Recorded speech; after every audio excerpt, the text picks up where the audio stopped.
Hey everybody, we're live. My friend and off-camera argumentative sparring partner. I start the arguments all the time, folks. Okay, so he. It's all Penny's fault. I just want to agree with him on that. I am the czar of all knowledge, but anyway. John Reimann. John, how are you? I'm doing good. Yeah, great to have you here. Yeah. Hey, John, first of all, congratulations on getting the signatures to run for mayor of Oakland. Mm-hmm. Thank you. Yeah. How's the campaign going so far? And let's start with there, and we'll dive into the other thorny issue that's before us too.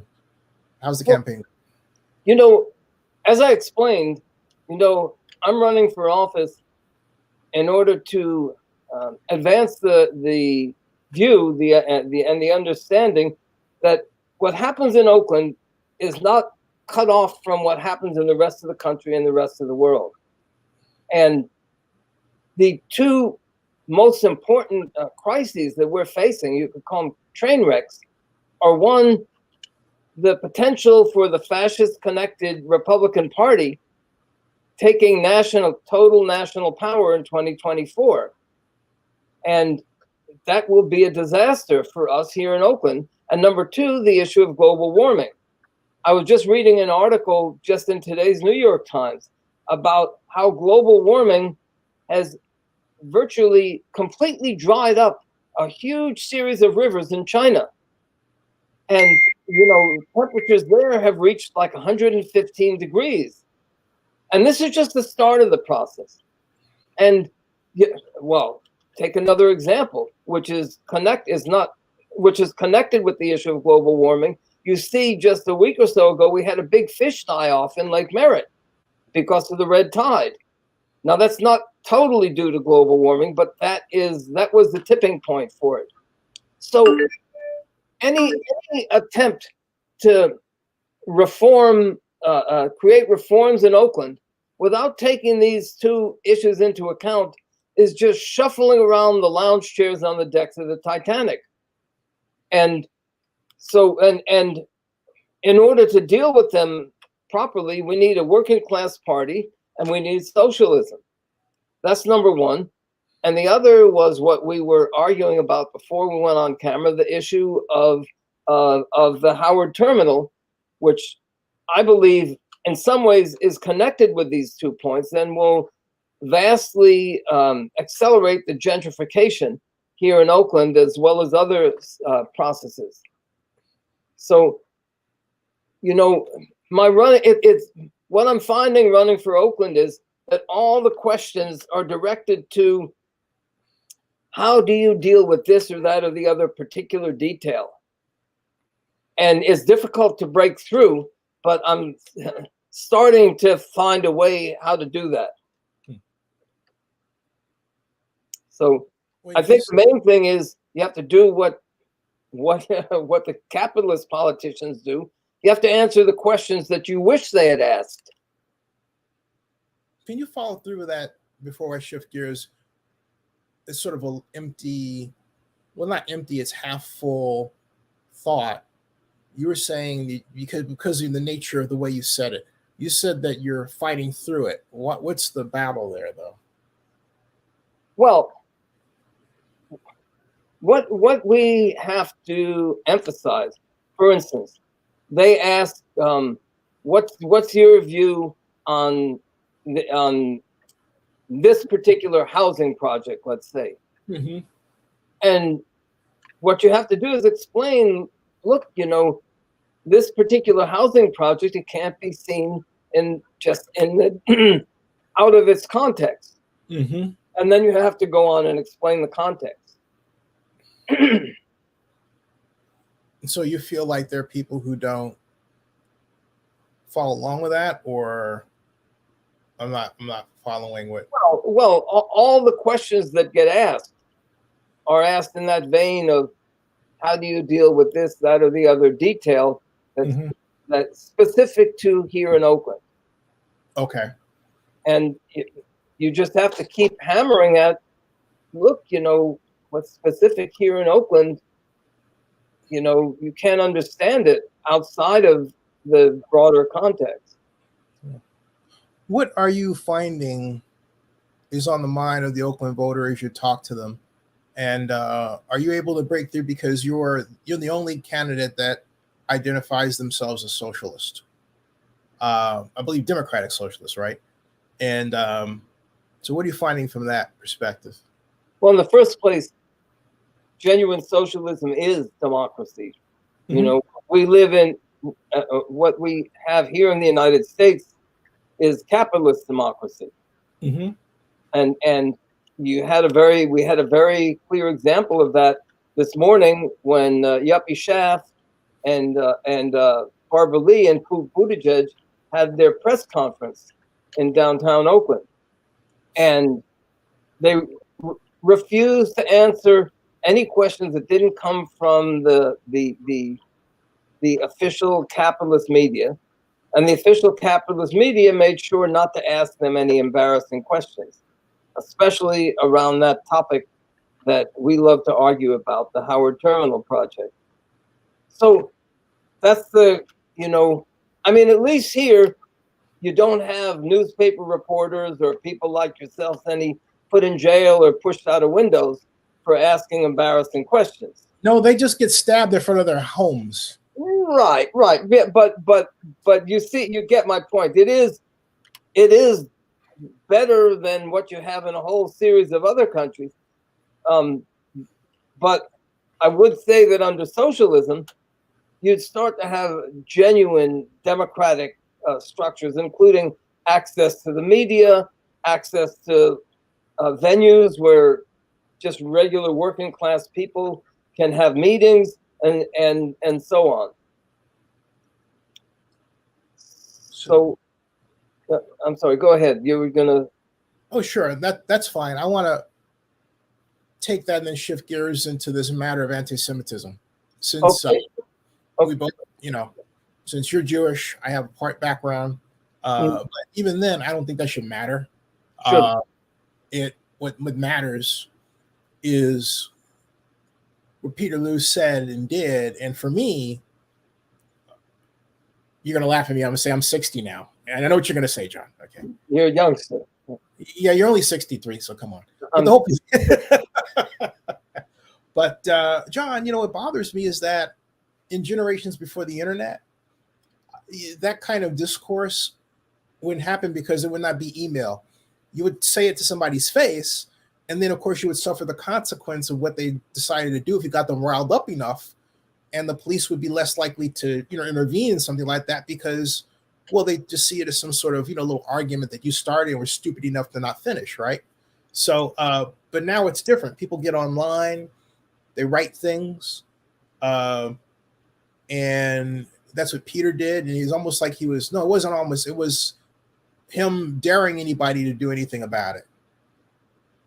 And what I didn't appreciate was what I call a certain cowardice among the generations today in terms of wanting to discipline society in a way where these actions are less likely to occur because they happen with an alarming frequency. What do you think? What did you think about all that? You're talking about like what Peter Lou said and so on? Well, precisely. Yeah, I mean, first of all, we should be clear. He's not only an anti-Semite, he's also a racist. Yep. And he's also a homophobe. Yep. So, and all of that put together, he's also advocates violence. And here's something that he sent around a few years ago. If you like, I can read it to you. No, yeah, please go ahead. Okay. He writes, this is from August 22nd, 2018. What is the deep state?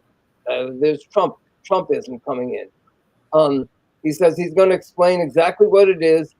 He says a deep state originated long before John F. Kennedy was president.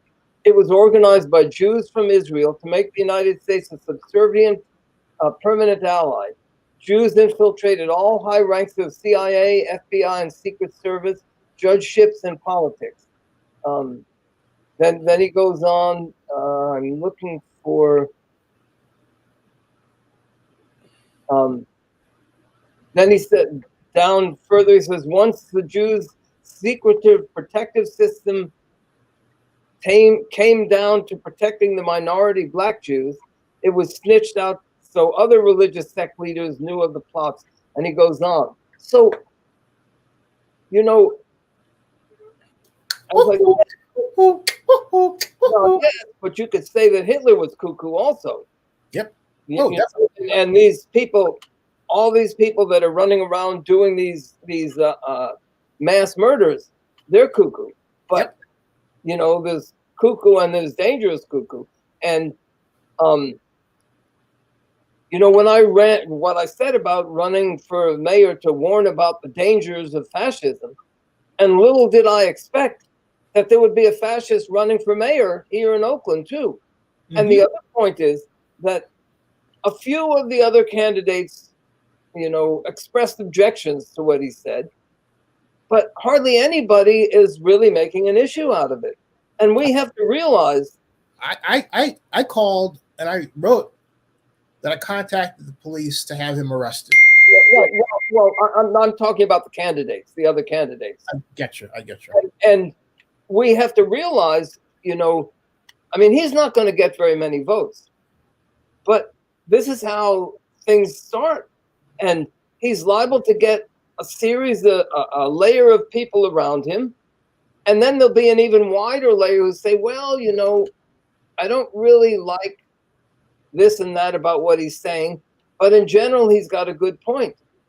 Yep. And so and also, you know, that there've been studies that show that the police all across the country, that there's a whole layer of the police that sympathize with this sort of things. And in fact, both the Oath Keepers and the Constitutional Sheriffs and Police Officers Association, they're built around them. And so it's a virtual certainty that there's people, cops in Oakland, that sympathize with this sort of thing. And this is how these things get started here in Oakland itself, or cities like Oakland. Yeah. And the Democrats have proven that they are incapable of stopping this. And so what we need is a working class movement to bring workers together, to clarify what our interests are as workers. And on that basis, you can start to build a movement to counter this sort of thing. Well, aren't you concerned, though, that my party, the Democratic Party, considers it the party of the working class, and yet is letting this happen? Of course I'm concerned about it. I mean, I never considered it to be a party of the working class. And at this point, the majority of the capitalist class has moved behind the Democrats rather than the Republicans, because they don't need and they don't want, you know, this kind of fascism at this point.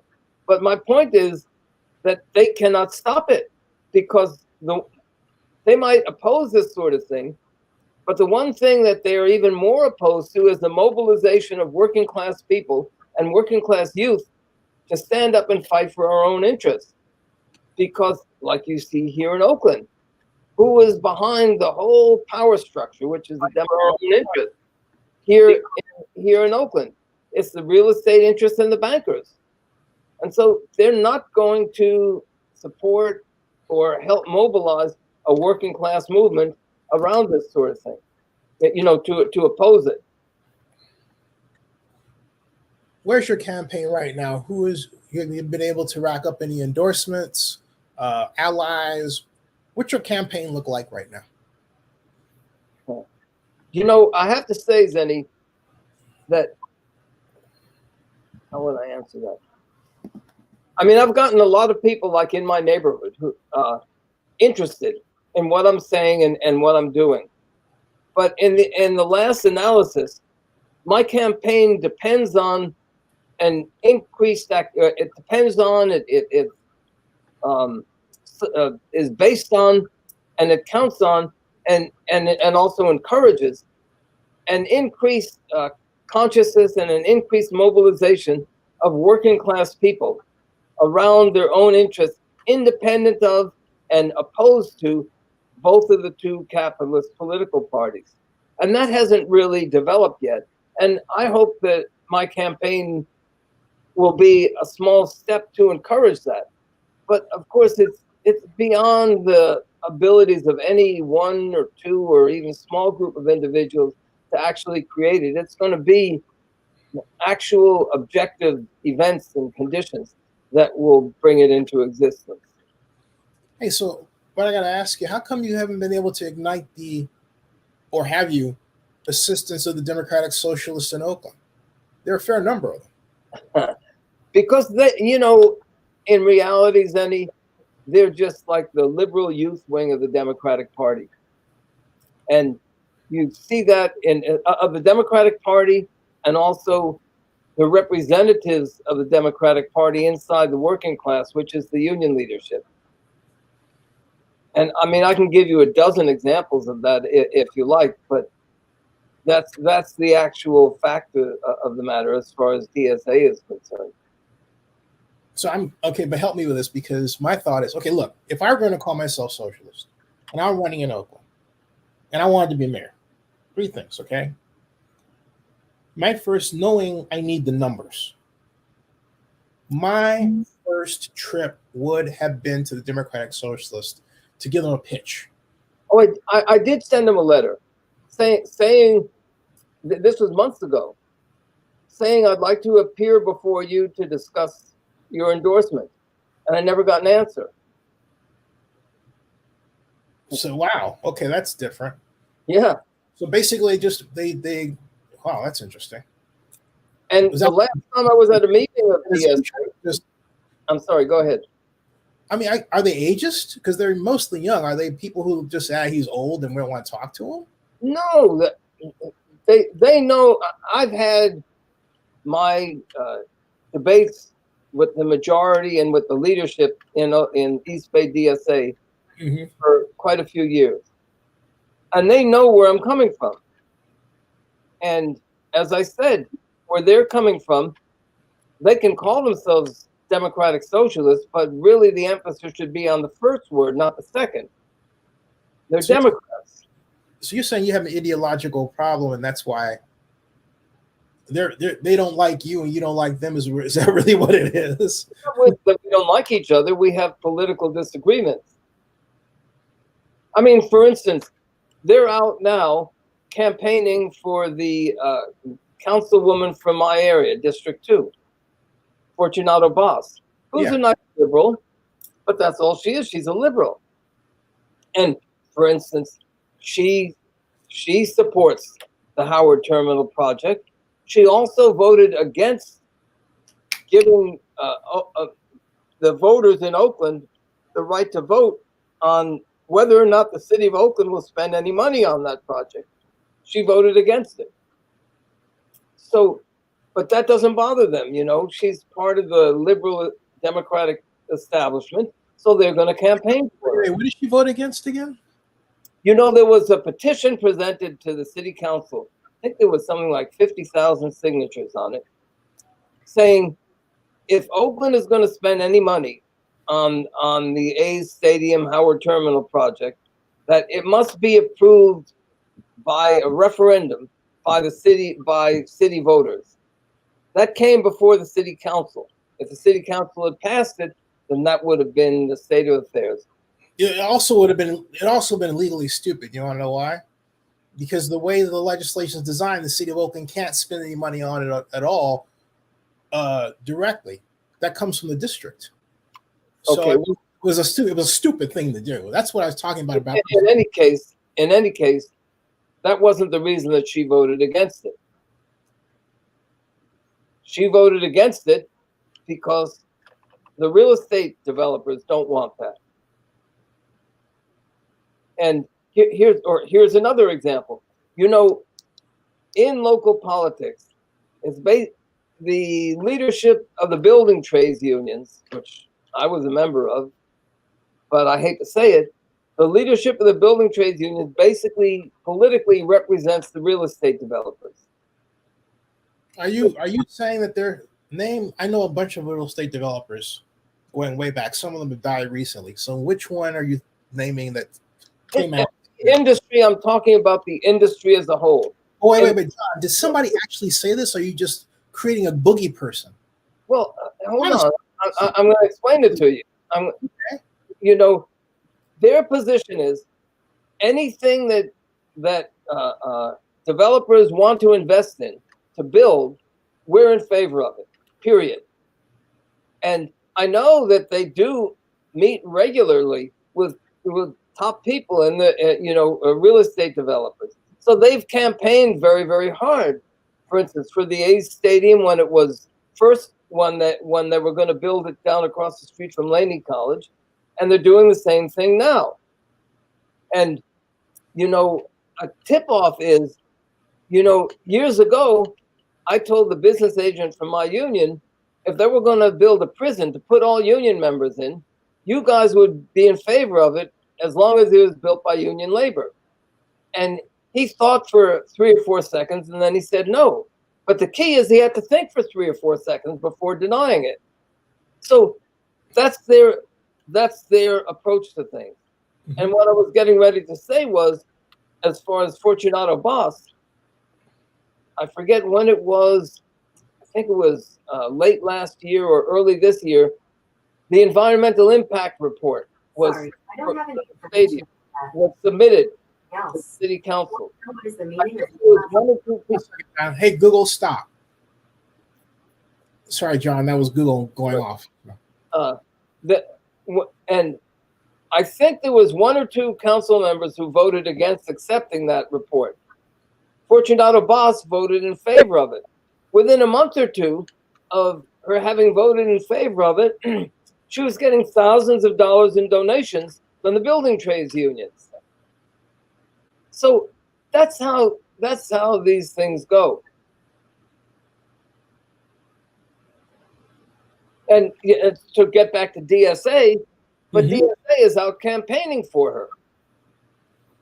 So what about, since she's running for District 2 re-election and not mayor? Correct. What about Shang Tao, who claims to be the darling of labor and she's got the endorsement Doris Horta and so on? Are they working for her as well? She's your opponent. They have not. No, they have not taken a position on her, but I would not be at all surprised if they do. If and when that comes up, I will certainly be there to argue against it and advocate that they endorse me, but I don't think they will. You got to try, though, right? Yeah, of course. Yeah. What do you think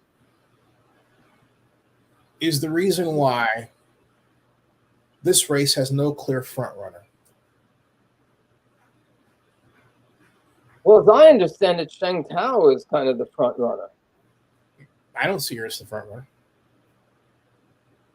Okay, well, that's my understanding of it. I do think that over the course of the next month, that there will be 1 or 2 people who will, shake out as being the front runners. How come you're not making yourself that person? It sounds like you're willing to succeed that position to some other human being who's not any more capable than you are. Why is that? That gets back to the point that I was raising about my whole campaign is based on the level of activity and the consciousness and the thinking of at least a significant layer of the working class in Oakland and beyond Oakland, actually. And that's something that events will shape, and I can play a small role in trying to shape that, but I have to be realistic. I can't do that, and so there's only just so much that I can accomplish, and I'll do what I can to accomplish that, but I don't have unrealistic expectations. But can I challenge you on something here, though? Is the real reason that you're afraid that you can't win, and therefore you craft an argument to fit a fear? Because my, on the outside looking in and watching you, belief is that if you had more of a sales desire and a desire to sell your idea and adjust it a little bit, you get more allies than you do. But my opinion of you is that you stop yourself before you're going out because you have a power and capability that goes beyond your own rhetoric about yourself. Okay. So I'm asking you, why don't you work to take that self-inflicted barrier down and try? Because you have a golden moment here. I mean, I've run for office within my union before, mm-hmm. and including offices that were quite powerful. Mm-hmm. And I put everything I had a realistic expectation that I could win, that I could get elected. In some cases I did. So it's not that I'm afraid of winning or anything like that, but I think there's a key aspect of what you said in passing that you can't just discount. And that is what you said about modify your ideas a little bit. Yeah. Because it's politics, John. Yeah, I understand that. But my purpose in running is to start to build a movement around the ideas that I believe are absolutely vital. And I believe that getting on the ballot is the start of something like that.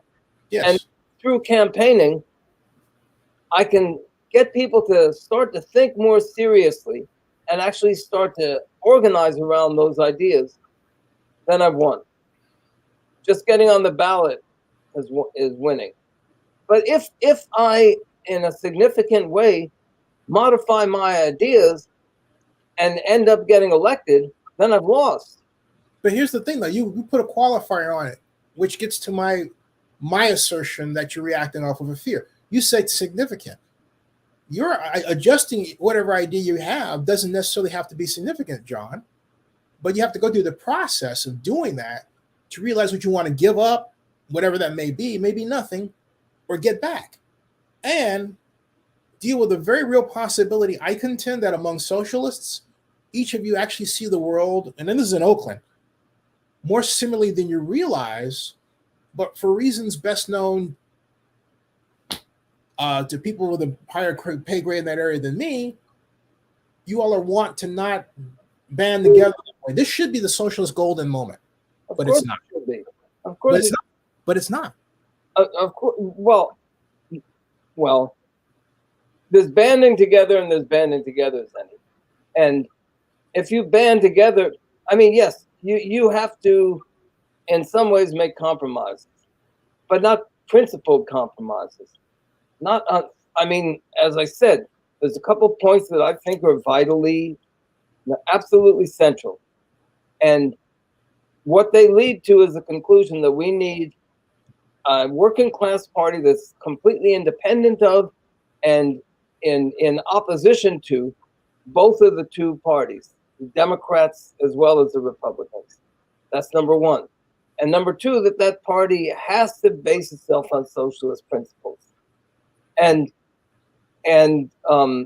be open about it. And that I'm not willing to compromise on that. I'm not willing to. I think if I engage in soft selling those points, then I've already lost. Why? Because my whole point in running for office is to start to clarify that. But my point is if you don't make that point. But abstractly, abstractly or bluntly, forget abstractly, bluntly, you don't know what it is you're going to have to give up. Just as I said, approximately 22 seconds ago, you don't know what it is you got to give up. But you're setting in your mind, you're doing that thing again. You're putting the ideological barrier up to stop you from even going in that direction. This is something you asked me about DSA and getting their support. Mm-hmm. Now, if I go to DSA, and say this is the center of my campaign, I'm telling you, and I'm telling you based on my experience there. I'm telling you that they will not support me. But my point is, why do you have to do it that way? Why don't you just say? Because look. In my opinion, your approach is almost authoritarian. It's like my way or the highway. as opposed to walking in and saying, hey, look, I want you to back me. What kind of candidate do I have to be to get your support? And then you start the negotiation, because then you give the opportunity to share their ideas and how they want you to be. And then you can decide. They've laid out the table of food. You can decide what you want to pick. Zenny, it has nothing to do with being an authoritarian. I'm not trying to force my ideas down your throat, their throats, or anybody else's. I'm saying this, so it's not authoritarian. That's not what I'm saying, though. It is from the perspective. My perception is that you don't want to hear a new idea. That's my perception. You said I'm taking an authoritarian approach. So yes. I'm saying no, it's not. Okay. It's just like Albert. I'm not saying I'm Albert Einstein, but why not? But any scientist, whether it be a physicist or a biologist or whatever, there's certain things that they know to be true, and they're not going to say, well, you know, I'm willing to accept that maybe that's not really true. You know, you see my T-shirt here, right? Yeah. I mean, there are certain things that are true, and what does it say? The Earth is not flat. And hey, John, can you read it out for somebody who may be listening to this? Okay. It says the Earth is not flat. Vaccine for we've been to the moon. Chemtrails aren't a thing. Climate change is real. Stand up for science. Yeah. So if I, let's say I'm a scientist and I apply for a research grant to research something about, let's just say about biology. And the condition of, in order to get that research grant, I have to say, well, you know, I'm not really so sure on these particular things, and I'm willing to,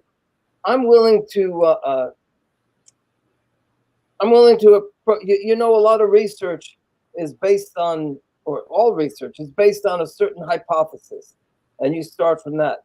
And I'm willing to say, I'm willing to accept that maybe your hypothesis is right, not mine. Then what they'd be doing is they'd be going for the money, not really, you know, investigating science as they see it. And it's the same thing with politics. You know, I could maybe, well, at this point it's probably too late, because I've had a whole series of debates with DSA over, you know, several years. Mm-hmm. But even if I were willing to backtrack on everything that I said up until now, you know, then what's the point? Then they've won. Then I've lost my whole purpose for running for office.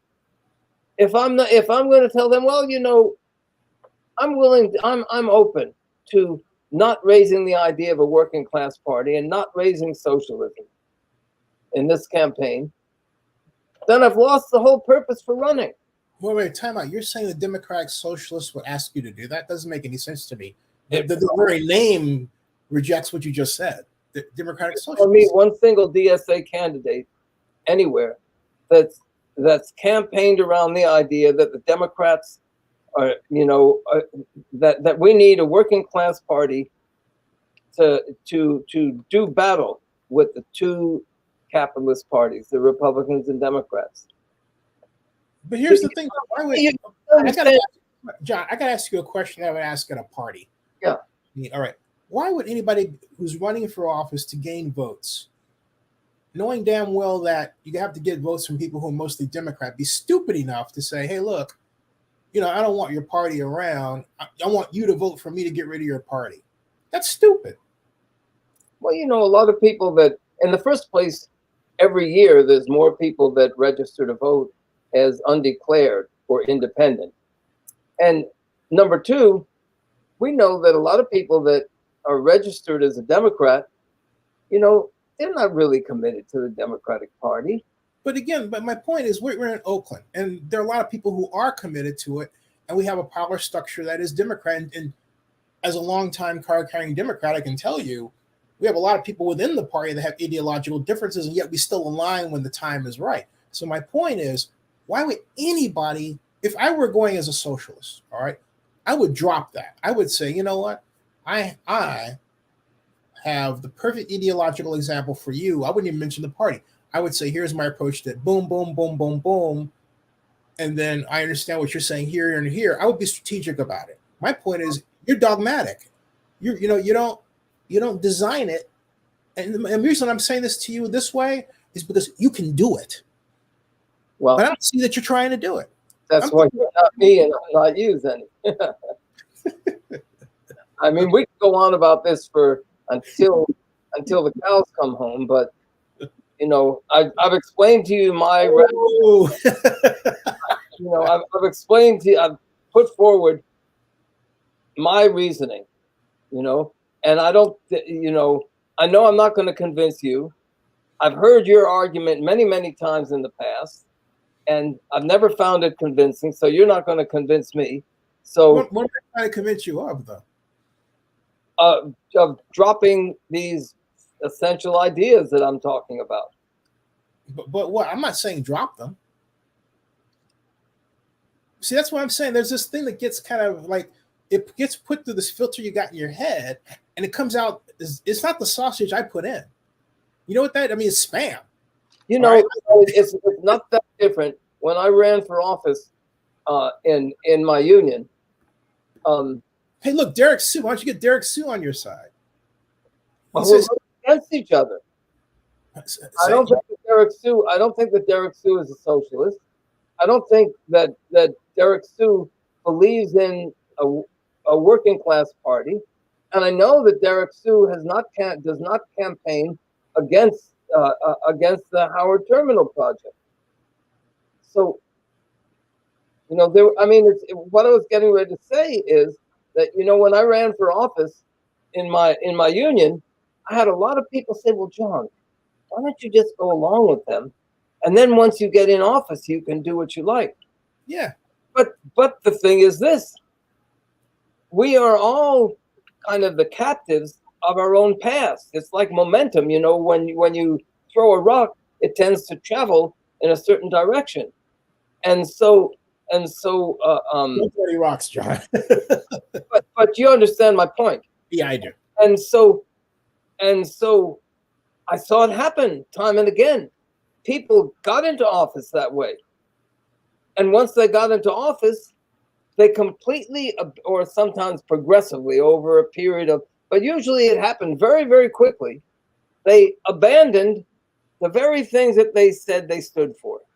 Yeah, I was being facetious when I supported that direction. I really don't support that at all. So I understand what you're saying. Okay. All right. I mean, here's one example. I knew a guy, he got active in the union to get the union to fight harder for the members, okay? Then he got appointed or he was offered an appointment to be appointed as a union business agent. And he came to me, and because he knew me and had some respect for me, he said, "What do you think of my taking that position?" And I told him, I said, "Tim, I said, don't do it. I said, if you do it within 12 months, you will have ended up selling out." Okay, so he ended up accepting it. Then a new contract came up. It was 6 months later. Derek says he has been against Howard Terminal project. He has superior sight for the state. That's true. I'll come to that in a second. See, you didn't even reach out to the man. Okay, but hold on. I'm going to answer that, but I want to finish telling this story. So then this new contract came up, and there was mass opposition to it. And this guy and I got into a discussion about it. And he was saying, well, the contractors can't afford to pay more. And I was saying, yeah, but the carpenters that I know can't afford to live on this. And we went back and forth. And I said, "Tim, do you realize what's happening here?" I said, "You're talking about what the contractors need. I'm talking about what the members need." I said, "You remember 6 months ago I told you you'd be selling out?" I said, "Here it is." And his jaw dropped. He didn't even realize it. But to get back to Derek Sue, we were on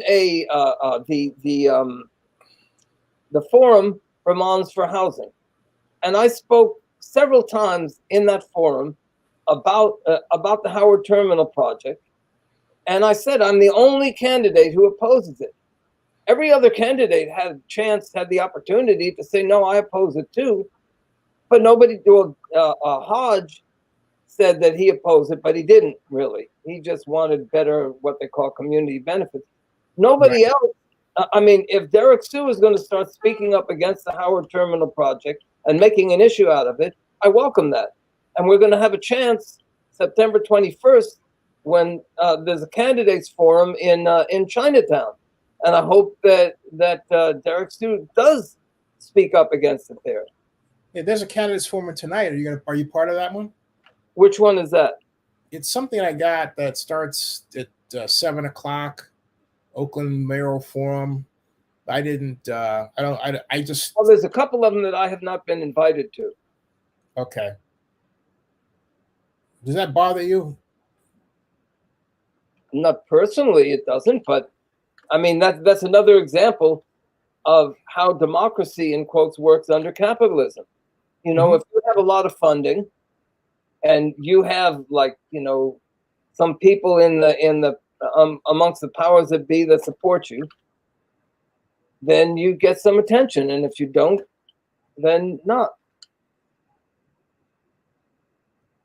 Utterly fascinating. In the interest of time, because we go on for a long, long time. What's the next steps in the campaign? Well, one thing that I want to encourage, I'm going to try to get the student governments in the different high schools to have candidates forums.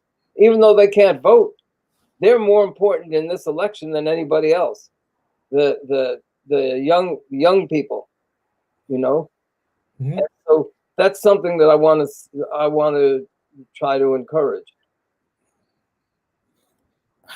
Tell them how they can join your campaign, donate, do what they need to do. Well, I'm not taking donations. Okay. But they can get in contact with me at Oakland Socialist at gmail.com. They can also find there's on my Facebook page. On Facebook, there's a Facebook page, John Reimann for Oakland Mayor. And also, I would suggest that people look at my. Yeah, that's it. And also, I would suggest that people look at my blog site, which deals with all these surrounding issues that we're talking about. You know, and people have to use a little bit of imagination and deductive reasoning to just think about, okay, how does that affect Oakland? And they can look at my blog site, oaklandsocialist.com. Which actually I'll put a plug in. It's a great blog. And hey, before we go, I've been writing a lot about this crisis with Trump and the Mar-a-Lago search. And, I mean, you really see how, you know, in different parts of the world, you have people like Assad in Syria, Putin in Russia, who have really escaped any kind of control, including from their own class, the capitalist class. And some people will say, well, that's good because we don't like the capitalists. Yeah, but what they're doing is even worse. It's like Hitler escaped. I mean, they're not Hitler, but it's like Hitler and Mussolini escaped to control their capitalist class. And it's like one-person dictatorships. And that's what Trump represents. And, I mean, can you imagine? Here you have people speculating on Fox News, of all places, that he might have been selling those secrets to somebody. A former president who might become president again, selling the most tightly guarded government secrets to the highest bidder. Can you imagine? I mean, what a crisis in the capitalist class, you know? And it's not like I'm looking out for their interests. But as I said, capitalist democracy, for all of its huge flaws and inability to solve problems, yeah, but capitalist dictatorship under somebody like Trump is a million times worse. And we could be headed in that direction. And that's what this crisis in Mar-a-Lago and the judge's ruling, the MAGA-ists have now halfway. It's almost a third of federal judges who are MAGAists, like that woman Eileen Cannon. You know, that's where we could be headed. And if anybody really thinks, I agree. That's scary. That is scary. Absolutely right, John. if anybody really thinks that we in Oakland can escape the consequences of that, I would like to direct them to another blog site that I have, and that is I have a nice bridge to sell you.com. I like that. I have a nice bridge to sell you.com. John, also, before I go, I cannot leave the building, if you will, without asking you about, since you've been there, the latest on what's happening in Ukraine. And are you still in touch with people you know back there? And if so, how are they doing? I am still in touch with people back there. You know that Ukraine is now starting a counteroffensive on a couple of fronts. I think it's unclear. You know, it seems to be having some success, but it's too early to really tell. I think a big issue is what is the morale of the Russian troops? And I've heard now third hand from somebody who was visiting the Russian troops that they are drunk 24/7. That vodka, drunk, drunk, D-R-U-N-K, like as in vodka. That's what I thought.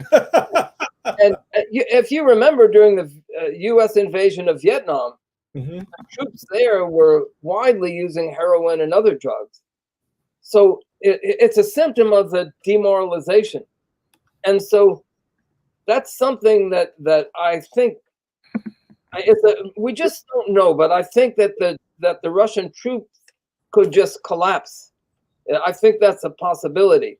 Then you see also in Russia itself, you know, there's been a series of the oligarchs who have, quote, fallen out of windows, you know, and so you don't really know what's happening within Russia and the Russian troops.